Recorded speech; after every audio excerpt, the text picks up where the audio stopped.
All right, we're about to dive into something pretty wild. We're going to pull back the curtain on a set of rules you deal with every single day. But here's the kicker. You probably don't even know they exist. These are the 12 invisible laws that most of us are breaking like all the time. So, let me ask you something. You think of yourself as a pretty good, law-abiding citizen, right? I mean, you pay your taxes, you stop at red lights, you do all the big, obvious stuff. But what about all the little things? Well, here's the twist, and it's a big one. There is a very good chance that in the last 24 hours, heck, maybe even in the last hour, you've done something that's technically illegal, and you had no idea. Okay, so here's our game plan. First, we'll talk about this lawbreaker that's hiding inside all of us. Then, we'll get into your secret life of digital crime, and trust me, you have one. After that, we'll look at some real-world stuff, and finally, we'll talk about why any of this actually matters. All right, let's jump right into part 1, the lawbreaker in you. It's time to uncover what we're calling the shadow code. So what is this shadow code? Think of it like this. Society has its big, obvious, written-down rules, right? But then there's this other layer, this shadow code. It's this huge gray area of tiny, sometimes old, sometimes just plain weird laws that still technically govern our modern lives. It's the gap between what feels totally normal and what's actually written in some dusty law book. And we've found 12 of the most common ways this shadow code pops up in our day-to-day. I am willing to bet that at least a few of these are going to make you go, wait, I do that. Now for the big one, Section 2. This is where most of us live our lives these days, online.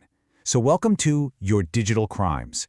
It really is a modern minefield of rules nobody ever explained to us. And this perfectly captures the whole problem, doesn't it? On the left, you've got stuff we all do without a second thought, sharing passwords, reposting a funny meme. On the right, you have what the law actually calls it, unauthorized access, copyright theft.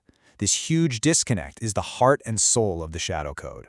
Okay, so a lot of this boils down to one simple legal phrase, unauthorized access. So you give your parents your Netflix password? Yep, technically that could be unauthorized access, according to a lot of terms of service. You hop on your neighbor's unsecured Wi-Fi? Same deal. And get this, in some places, even peeking at your partner's DMs without their permission could fall into this bucket. It's way, way broader than you might think. And this one, oh man, this is the copyright minefield we walk through every single day. Downloading a movie from some sketchy torrent site? Okay, that one's pretty obvious. But what about that hilarious meme you just reposted? Legally speaking, that's often a copyright violation.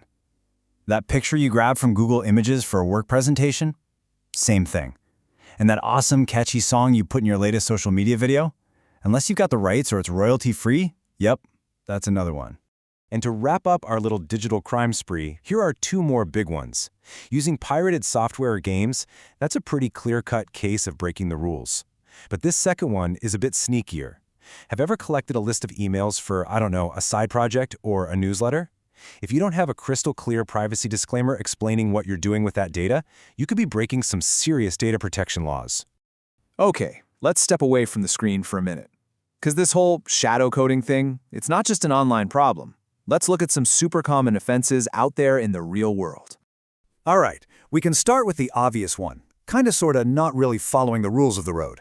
We're talking about jaywalking, or even just having your phone mounted on your dashboard to use for directions that's actually restricted in a lot of places. Then there's privacy. Recording a conversation on your phone feels totally normal, but in many states, it's illegal if you don't have permission from everyone on the recording. And here's a modern one. You pre-order that hot new concert ticket and then try to sell it for a profit before you even have it in your hand. Yeah, some places call that a type of fraud. So, after hearing all that, you might be feeling a little, well, nervous. Please don't be. That is not the point of this. Which brings us to our final and maybe most important section, why this shadow code even matters. The key here is all about awareness, not paranoia. This quote really just nails it, doesn't it? The goal isn't to make you terrified of sharing a meme. It's to empower you. Knowing the rules of the game helps you play it better. It doesn't matter if you're an artist trying to protect your own work or just trying to be a smarter citizen in this digital world. So again, this is not about making you look over your shoulder all the time. It's about pulling back the curtain on these invisible systems that are running in the background of our lives. Just knowing where the lines are, even the really blurry ones, it just makes you a more informed, more savvy person. So, that leaves us with one last question, and it's for you. Just think back on your days so far. How many of these 12 laws have you broken? Be honest with yourself. I'm willing to bet there's at least one in there that made you stop and think.